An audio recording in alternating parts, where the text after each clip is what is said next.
TV media को मैं प्रणाम करता हूं और प्रिंट मीडिया को भी प्रणाम करता हूं। इतना दिखाई नहीं पड़ता, तो आपका अभिनंदन कि आपने दोनों को बिल्कुल ऐसा बांटा है, तो आपका भी बहुत अभिनंदन।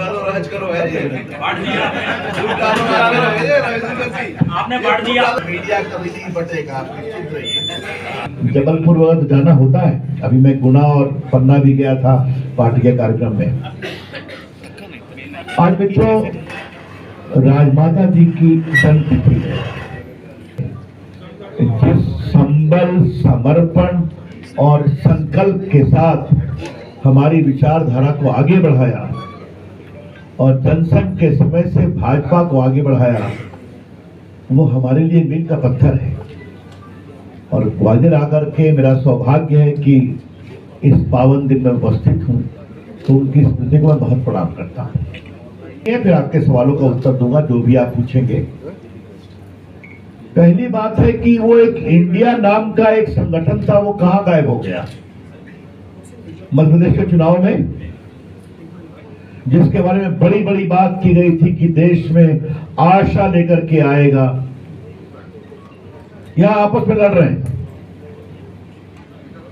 देश को नरेंद्र मोदी का विकल्प देने वाले विधानसभा में भी एकजुट नहीं हो पा रहे। और आज मैं दिल्ली से आ रहा था और बार कहां गया, हिंदुस्तान जी का बड़ा रोचक इंटरव्यू पढ़ने का मौका मिला, तो हमने कहा कि इसी से बात अपने आदरणीय पत्रकार मित्रों ग्वालियर के सामने शुरू करूंगा।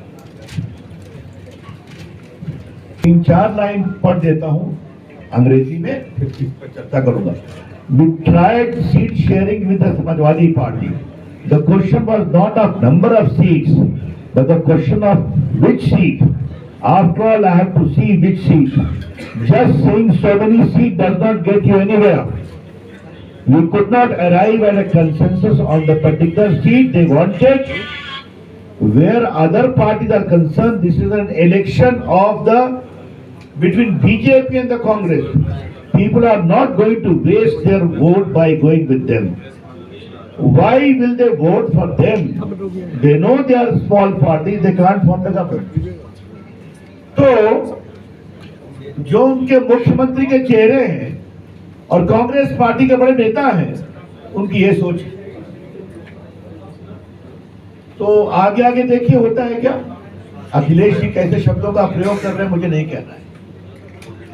अवसरवादी गठबंधन जब बनता है तो यह नतीजा होता है, लेकिन लोकसभा के चुनाव के लिए 3-3 बैठक पटना में, बेंगलुरु में, मुंबई में करने के बाद टेक ऑफ भी नहीं हो रहा है, ये इनकी स्थिति है।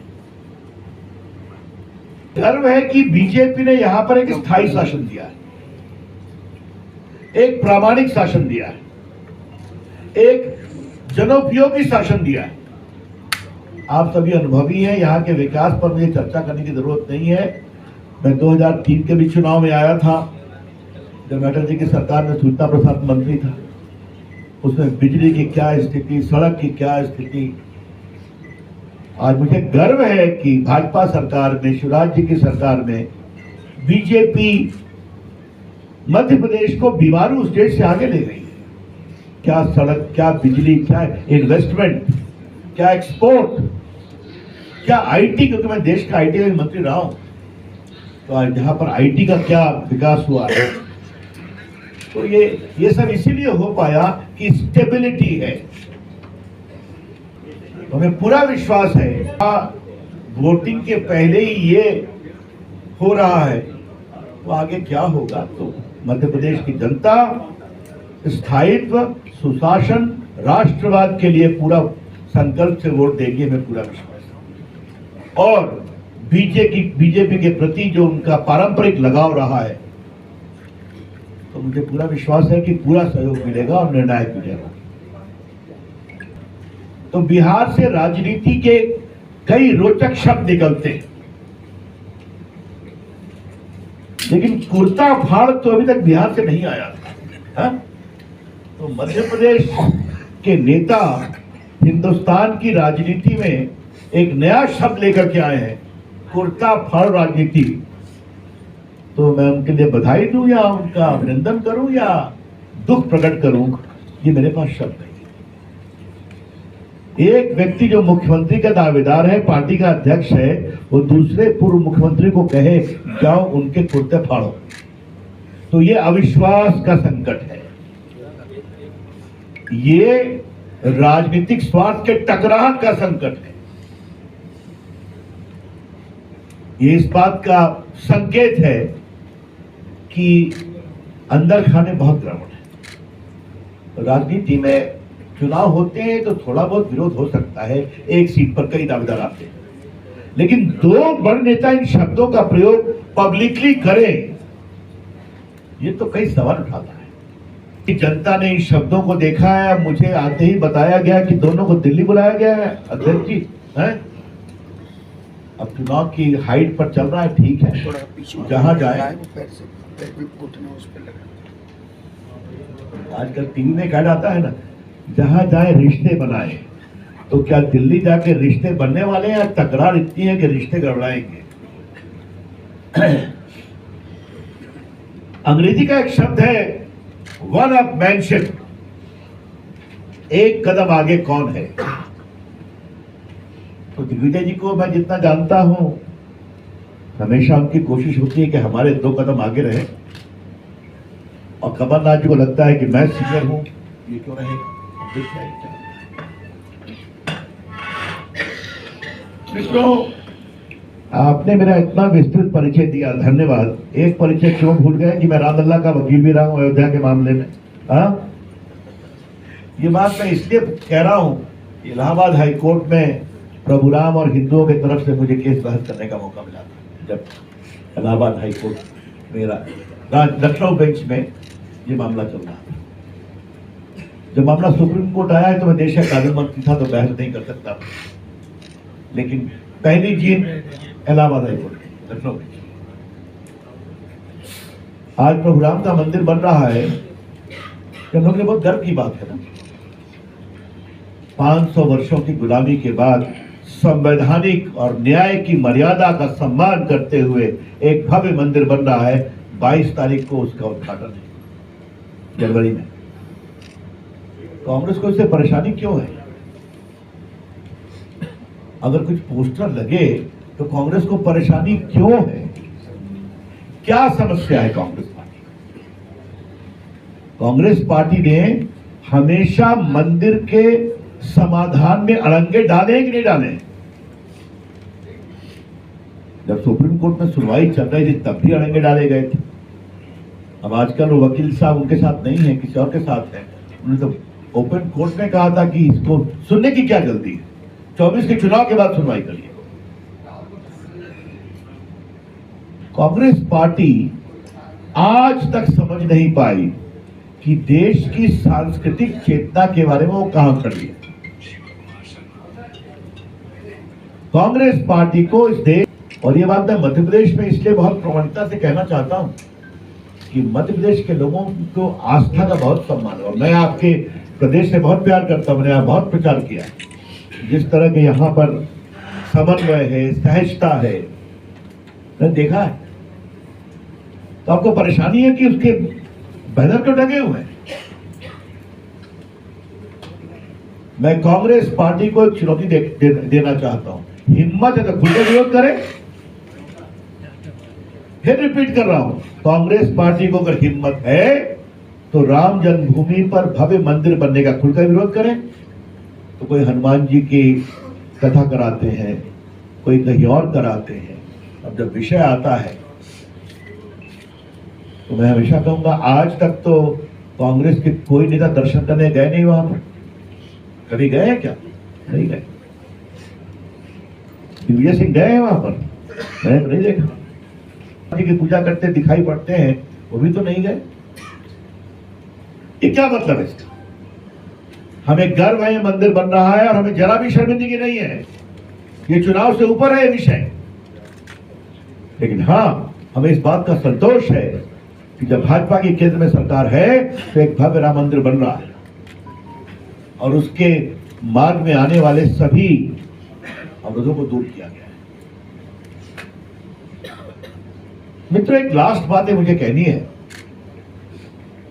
और वो है कांग्रेस पार्टी का आतंकवाद पर क्या रुख है, क्या की गई,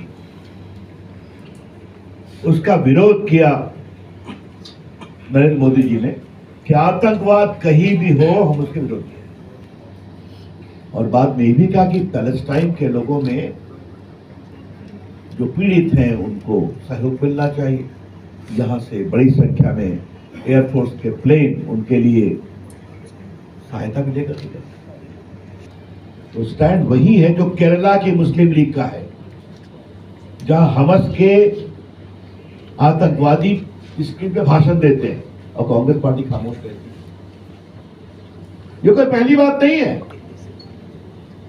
कांग्रेस पार्टी के मध्य प्रदेश के नेताओं ने सनातन पर हमले का विरोध किया क्या, खुलकर किया क्या, जब उनके सहयोगियों ने कहा कि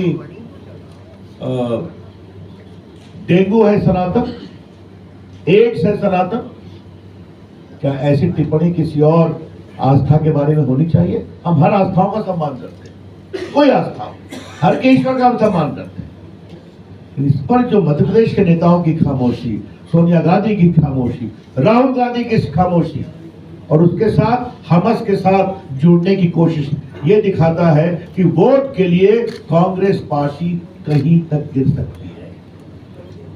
vote bank politics, Congress can stoop to any level. और ये बात मैं बड़ी जिम्मेदारी से कहना चाहता हूं। हमारे प्रधानमंत्री नरेंद्र मोदी के निर्देश पर 3 तलाक का कानून देश के कानून के ऊपर मैं ही लाया था, आज पारित हुआ। लगता था कि सोनिया गांधी नेता है तो वो तो इसका समर्थन करेंगे, उन्होंने भी नहीं किया, ममता जी ने नहीं किया, मायावती जी ने नहीं किया।